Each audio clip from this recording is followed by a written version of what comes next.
అనంతపురం జిల్లా రాయదుర్గం నియోజకవర్గంలో ఈ నెల 11న క్యాన్సర్ స్క్రీనింగ్ పరీక్షలు నిర్వహిస్తున్నట్లు ఎమ్మెల్యే కాల్వ శ్రీనివాసులు తెలిపారు. పేద ప్రజల ఆరోగ్య సంరక్షణ కోసం ఈ కార్యక్రమం ఏర్పాటు చేశామన్నారు. హైదరాబాద్లోని Basava Tarakam institute of cancer ఆధ్వర్యంలో వైద్య పరీక్షలు నిర్వహిస్తారని చెప్పారు. క్యాన్సర్ లక్షణాలున్న బాధితులు ఈ సువర్ణ అవకాశాన్ని సద్వినియోగం చేసుకోవాలని ఎమ్మెల్యే శ్రీనివాసులు అభిప్రాయపడ్డారు.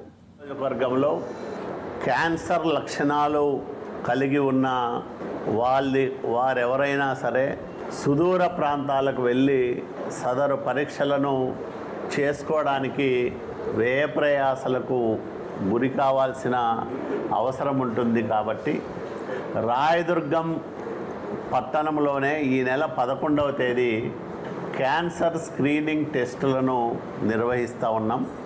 హైదరాబాదు ఇండో అమెరికన్ బసవ తారకం స్మారక క్యాన్సర్ ఇన్స్టిట్యూట్ వారి సహకారంతో ఈ ప్రాథమిక పరీక్షలను ఇక్కడ నిర్వహించబోతూ ఉన్నాం.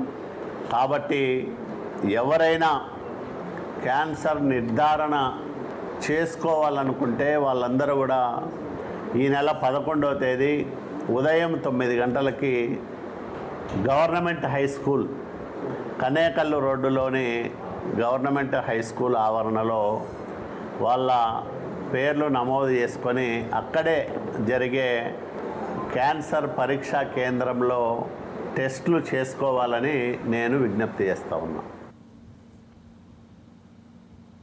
తిరుమలలో టీటీడీ పాలక మండలి అత్యవసర సమావేశం నిర్వహించింది. అన్నమయ్య